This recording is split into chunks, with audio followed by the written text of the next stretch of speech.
오늘의 큐티 말씀은 갈라디아서 5장과 6장 말씀입니다. 중요한 것은 사랑으로 말미암아 나타나는 믿음이고 믿음으로 의롭다 여김을 받는 소망. 할례로 대표되는 율법으로는 의롭다함을 받을 수 없으니 율법에서 이미 자유인이 되었으며 다시 율법으로 돌아가지 말을 것. 자유인으로서 육체 욕망이 아닌 성령을 따라 살아야 하는데 육체 욕망대로 살 때는 음행, 더러움, 음란, 우상 섬기기, 마술, 미움, 다툼, 질투, 화내기, 이기심, 편가르기, 분열, 시기, 술 취하기, 흥청거리는 잔치와 같은 것들을 거두게 되고 성령으로 성령께서 이끄시는 대로 살면 사랑, 기쁨, 평화, 오래 참음, 자비, 착함, 성실, 온유, 절제의 열매를 맺게 되니 육체 욕망대로 살려고 하지 않으려고 하는 것이 아니라 성령께서 이끄시는 대로 살면 된다라고 말씀을 하고 있고 6장에서는 죄지은 사람에 대해서는 온유한 마음으로 바로잡고 자기 스스로도 유혹에 빠지지 않도록 조심하며 서로 다른 사람의 짐을 들어주고 자기가 심은 대로 자기가 거둘 것이기에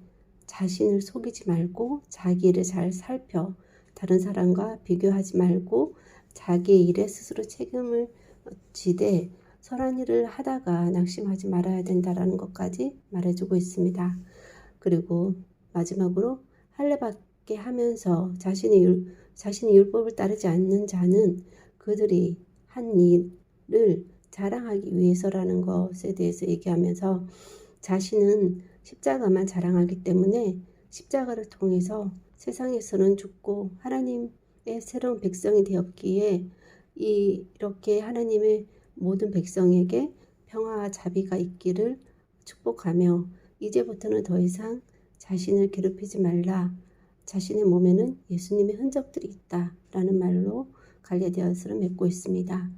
더 이상 의미 없는 할례, 율법으로 이것이 필요하니 없느니의 이런 논쟁으로 인해서 에너지를 낭비하지 말고 십자가로 세상에선 죽고 하나님의 백성이 되었으니 하나님 부여해 주신 자유로 성령에 따라 행하며 성령의 열매를 맺으며 살아야 할 것입니다. 자기가 심은 대로 거둘 것이니 자신을 속이지 말고 다른 사람과 비교하지 말고 자기 믿음을 지키며 다른 사람의 죄를 바로잡아주고 서로의 짐을 지며 살아야 할 것입니다. 예수님의 흔적들을 가지고 살아가는 바울은 더 이상 율법이 먼저냐 믿음이 먼저냐 등의 이미 확정된 얘기를 다시 거론하게 되는 일이 없도록 하라고 하고 있습니다.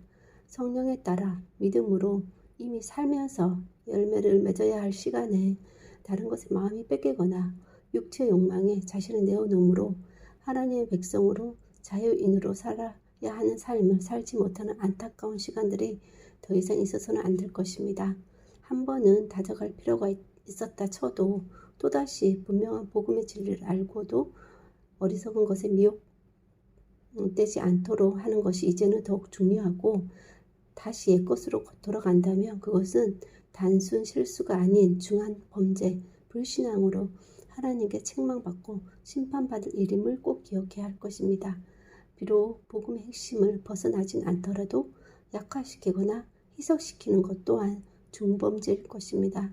십자가만 자랑하며 자그마한 티끌이라도 무언가를 덧붙이는 일은 없어야 할 것입니다. 그것이 믿음의 결실, 성령의 열매라고 할지라도 자랑할 것은 십자가만 자랑해야 할 것임을 명심해야 할 것입니다. 이제는 더 이상 분명한 복음의 진리를 왜곡시키거나 희석시키거나 혼란케 하는 그런 모든 다른 것들에 어떠한 크고 작은 것, 아무리 작은 먼지만한 것이라도 용납하지 않는 그런 믿음의 본질을 지켜나가며 자유인으로서 마땅히 맺어야 할 성령의 열매를 날마다 삶 가운데 맺으며 살아가게 하여 주시고 정말 자랑할 것은 오로지 십자가만 자랑하며 십자가 외에 다른 어떤 것 그것이 정말 믿음의 모양을 띠는 것이라 할지라도 누구나 볼 때 정말 하나님의 것이다라고 여겨질 만한 것이라 할지라도 오로지 십자가만을 자랑하며 자기 자신의 어떠한 것도 자랑하지 않는 믿음의 모습을 꼭 지켜나갈 수 있도록 도와주시기를 원하옵고 모든 말씀 예수 이름으로 기도하였습니다. 아멘.